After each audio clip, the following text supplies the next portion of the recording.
The final example I'd like to show you here is using NASA, and in this case, it's a date picker. So let's take a look here first at the result.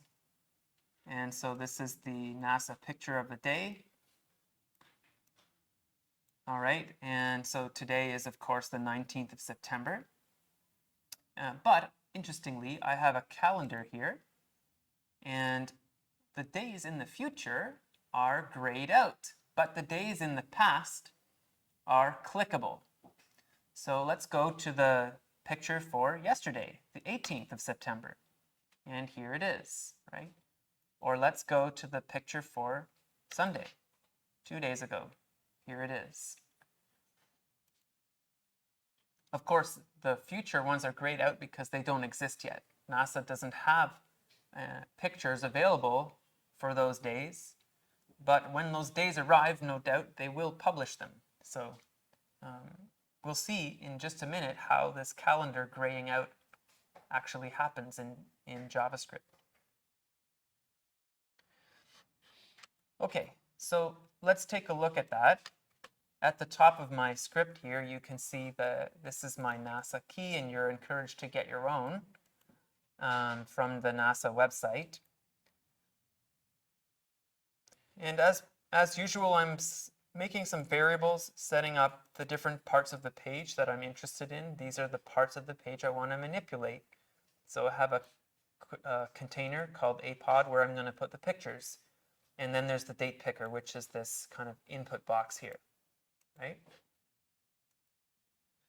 So this is kind of an output element, and this is an input element. And both of them are being stored in variables for later use. So how do we get the date picker to automatically choose today as the default? And I have a little note here about this, but the summary would be that in JavaScript, I can make a new date object and express it as a string for a particular location. And it turns out that a string in Canadian English matches the formatting that HTML uses. And it's year-month-day, right? In that order. So the locale string I've used here, English Canada, matches what HTML is expecting. And so in that way, I can generate this, this variable today will hold whatever today's date is. So if you come back tomorrow, that variable will hold a different value, right? It'll be the 20th instead of the 19th. Okay. Notice I'm saying datepicker.max here as well. And in fact, that's a feature of a date picker that limits us from selecting dates that are in the future. Okay, so if I look at input date HTML on MDN, you can see that there's a documentation for this.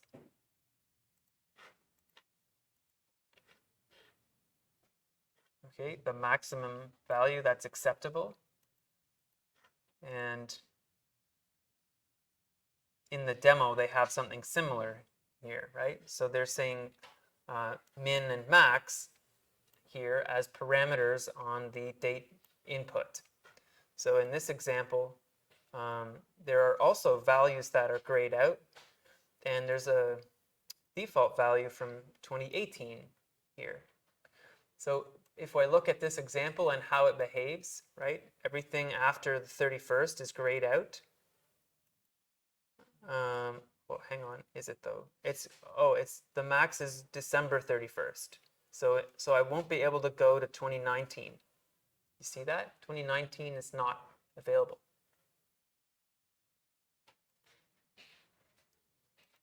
Interesting. So I can't choose this January 1st. It's not allowed. So kind of an interesting example on Mozilla here.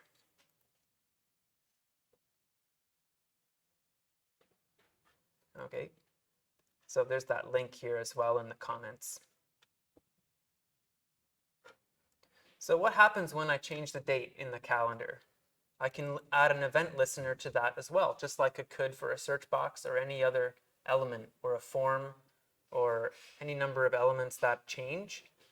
You can listen for those changes. And so if the date changes, let's say because the user changed the date, what should we do? Well, let's get the image for the given value. So that value in this case would be whatever the chosen date happens to be. So let's say I picked yesterday, then this is going to be the string representing yesterday. And so we could pass that string on to this function, getImage here. And it takes that date, and guess what? It sends it to NASA, right? URL search param set date, chosen date. So just like we did in Insomnia, we could set the date parameter. Here in JavaScript, we can do the same thing. Change the parameters dynamically based on the user's input. Okay, so rather than in Insomnia, where we did, you know, I guess there was a query string here as well for the date, right? The idea is we're doing the same thing, but we're allowing the user to select that date using a date picker. So whatever date they chose is now the one we're sending along to NASA. And so the response comes back here, and we start rendering out the template as usual. However, in some cases, and here's an example of this, it's not a picture, but a video, right? I had to account for this. Some cases, NASA gives you a video instead of a picture. And so what should we do if there's a video instead of a picture? Let's test for that.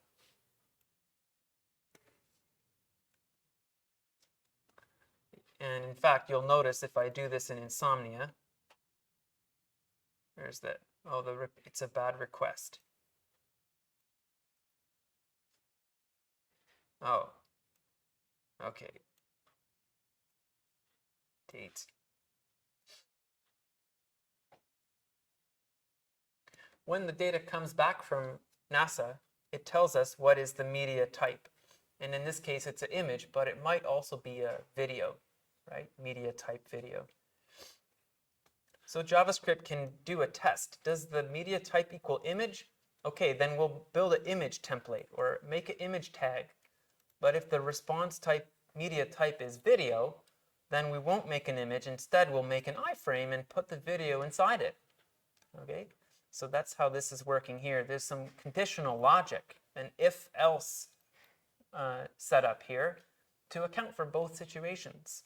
We don't know in advance if it's going to be an image or a video, but let's test, and then we'll respond accordingly by making either an image tag or an iframe.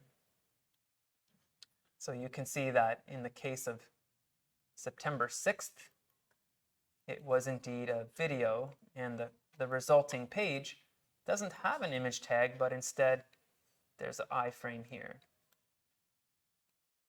Right, there it is. And sure enough, it's got a YouTube embed link instead of a JPEG.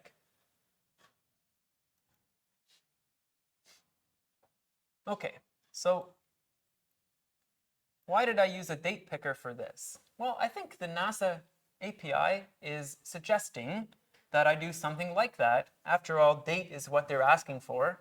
So it makes sense as a UI that corresponds to the features of the API. But maybe there's some other way to do this, right? And so that's my invitation to you, is to explore also on MDN, what are the different types of input that exist? There are lots of them, right? And maybe your API would lend itself to a color picker or some other kind of user interface, maybe a file picker or a different kind of date picker where it's just the month only. Okay, maybe a radio button is useful or a range slider, right? You could choose some value with a range slider instead of a search box.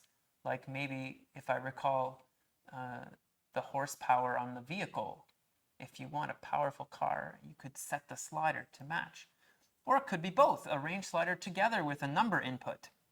Okay, so what is the correct or the most intuitive or the most user-friendly or accessible way to build an interface, given the constraints of your API, that's up to you to, I think, to explore.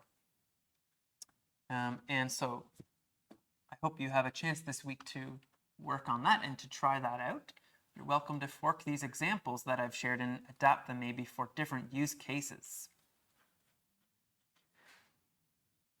So we'll leave it at there for now.